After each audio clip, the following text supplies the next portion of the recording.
For this week's assignment, a couple of you are going to be forced to debate without much evidence. This is a valuable skill to practice because you never know when you're going to be in this situation. I was fortunate enough to be able to win state my junior year. We were massively threatened in our first break round because there was an Evansville North team that we had not seen in 4 months because there used to be 60 policy teams in Indiana, and 7 hours away meant you didn't see those guys very often.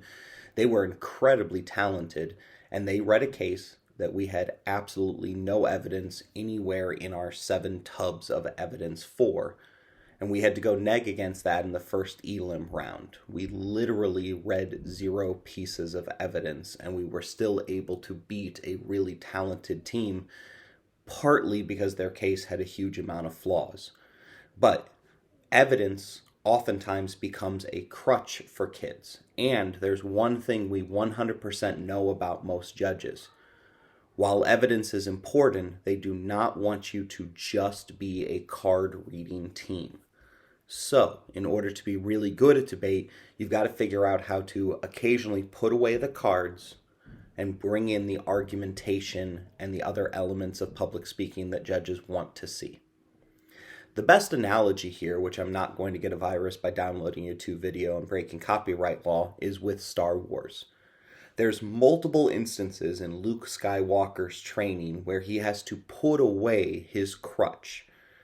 The best example is going to be when Yoda tells him to use the Force, or Obi-Wan tells him to use the Force rather than his onboard computer to be able to do the mathematical calculations to be able to shoot the Death Star. While that is a really scary thing for Luke Skywalker to move aside a computer and then just work on it himself, that's what we're implementing here today. It's really scary to be forced to debate even a novice without any evidence. However, you can do it, and you will be better off once you recognize that you can do it, because it forces you to think about different things than you otherwise would. So I've got about 9 tips here for debating with minimal evidence or debating with no evidence at all. The first one is that cross-examination becomes incredibly important.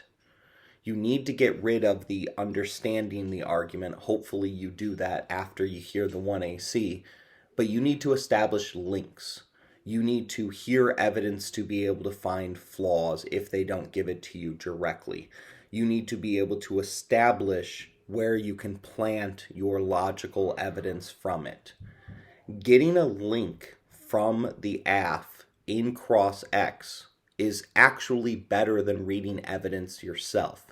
A, it saves time. B, I gotta get my... Oh, come here, look. B, it's harder for them to wiggle out in any way, shape, or form because you're utilizing their own words against them. And so it's hard for them to punt on the link. If you can get 100% of a link, there's a guaranteed risk of the impact. That allows you to go a little bit bolder with your impact choices, a little bit bigger for magnitude, because you've got 100% probability because they gave you the link. So, utilize CrossX. CrossX becomes incredibly important, and you want to be efficient with it. The second aspect of debating without evidence, take out their cards. This puts you on even ground. If their cards are no good and you have no cards, you're in an even position here. This means you've got to look for logical fallacies. You've got to look for card flaws throughout. In CrossX, if the card says, he says, ask them, who's he? If it doesn't give you a warrant, ask the kid, why does this guy come to the warrant? They've clipped their cards too short, and they don't have answers for that. And most people in CrossX don't know the background of their cards because they didn't cut them themselves. And so they're not going to be able to answer these things, so you can take them out pretty quickly with stuff like this. There's a lot more to logical fallacies and to card flaws than outdated or post-date, which you're not going to be able to do because you're not going to have evidence. Here's some of my favorites, and you can go back through previous year's lessons or online to kind of look up some of these things. I oftentimes used one-man opinion.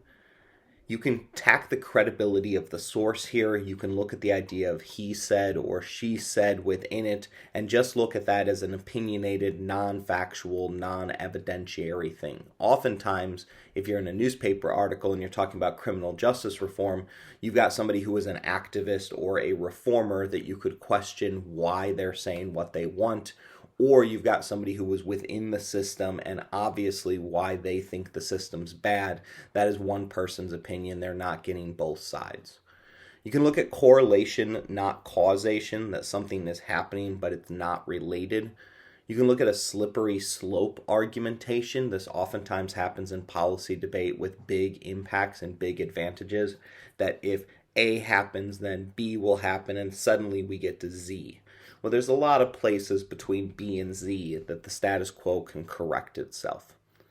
Misrepresented means that they're doing something wrong with the evidence. That's very different than the F word, falsify, which is a cheating thing.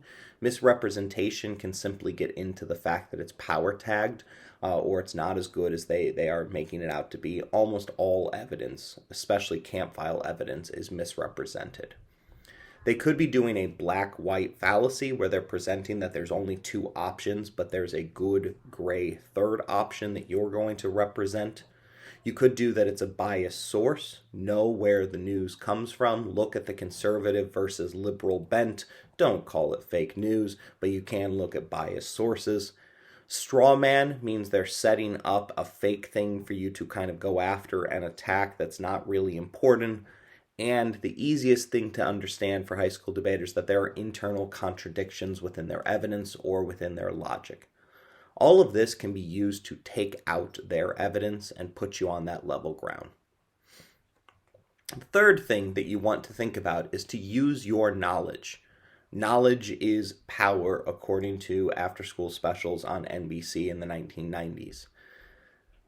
Your knowledge and your arguments don't have to have evidence. Just explain your reasoning. The system is claim, warrant, impact. We oftentimes, for the warrant, utilize evidence, but it's not claim, evidence, impact. It's claim, warrant, impact. Logic works as one of those warrants, and you can explain it in there. The fourth thing is to really see the key nodes that are the connections that are missing. What is the key to their case? What holds together? And then you really attack that key point. Once again, when we turn to Star Wars, you've got an entire Death Star to focus on, but there's really one or two key things that you can do to make the entire thing blow up. You need to search out those key nodes that will unravel everything that they're doing because of their case. Make sure you point out where they're missing those key connections, their internal links that are missing. Disconnect what the AF or the neg is trying to connect and pull it apart and say, look, there's something missing here. You can't grant them that. My fifth idea here is that more is your friend. This is a little bit contradictory when you initially think about it, like I'm not letting you debate with evidence, but I want more arguments. More is your friend because it spreads out your opponents a little bit more. If you only have 3 or 4 or 5 arguments, they can respond with them with logic. They can take them out independently, and they can read more backup evidence, and now you're in a lot of trouble. So you really need to hit them and move on very, very quickly and put a lot of arguments out there on the table. That's going to cause them to undercover some of them, which allows you to focus in later on in the debate. And so I want to hit a flaw on virtually every single piece of evidence as I go through this. Remember, I have time because I'm not reading pieces of evidence, so I actually want to get more arguments on the flow than I would otherwise. Number 6, the few cards that you do read, that you do have, make sure you use them a lot. Cross-apply them all over the place. Apply them if it's a disad or an impact about how it takes out or overwhelms or is more important than them. Look at how your 1 or 2 pieces of evidence can fit in multiple places and really take stuff out. So cross-apply, utilize the little bit of evidence you're allowed to quite a bit. Make sure those cards are really good. Number 7, remember that both sides have burdens. The opponents are going to be like, they have a burden to read evidence. Like, no, you don't. That's not a burden. AF, in particular, has a whole lot of burdens to be able to uphold their case and to prove all parts of their case, including all of the stock issues. Sometimes when you're forced to debate on evidence, you start thinking about other things and you start focusing on other types of arguments, like, where is their inherency? Where is their inherent barrier? What's significant about this? How's it not a minor repair? What is the benefit? What are the costs of these types of things? Who's going to implement it? What is the administration? What is the enforcement? How does this get done? All of those types of things are things you should be thinking about. Remember, you can attack those burdens. As I always say, don't chase in debate. That means don't just automatically go with what your opponents say and say, well, they said this, so I have to say this. You have to think about the entirety of the debate and what they're showing versus what they're not showing. And the chances are, if they're not proving it right away, they can't prove it. And so you want to attack those things and really prod and open up those weaknesses for them. Rule number 8, focus on your storytelling rather than individual arguments. At the end of the day, in your last rebuttal, the judges want to hear the story as to why your side has won. They want to say, what does the AF get me? What does neg get me? What does the AF world look like? What does the neg world look like? Very rarely are they going to say, ooh, the third piece of evidence onto the third off-case solvency argument is exactly what I vote for. There are a few judges that will do that, but not many of them. In the end, you want to have a story on why we have to do the AF or why we can't do the AF and must maintain the status quo. All of your arguments should kind of link in or create or craft a story. And sometimes that story is that my opponents have not shown what they have to. They have not risen to their burden of proof to be able to prove that we must change from the status quo. They have not proven to you that, and look at those elements and those ideas. And so focus on the story that you're telling, particularly at the end, because you're not going to have individual arguments that are powerful enough that you can rely on specifically.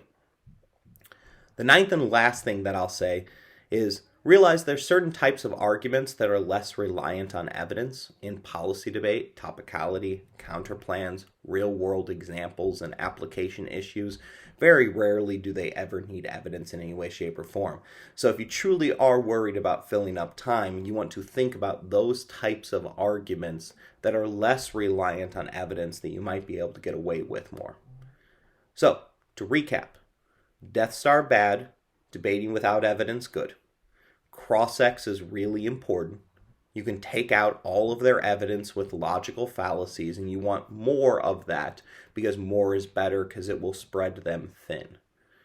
You have arguments. Those are your warrants, and they can be logical. They don't have to be evidence, as long as you attack the key nodes in your opponent's arguments and show how it unravels or how it's already disconnected.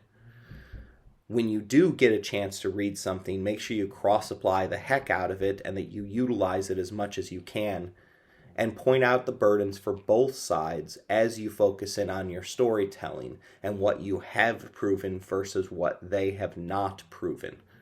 Don't chase.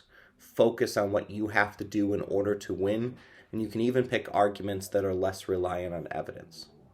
Good luck.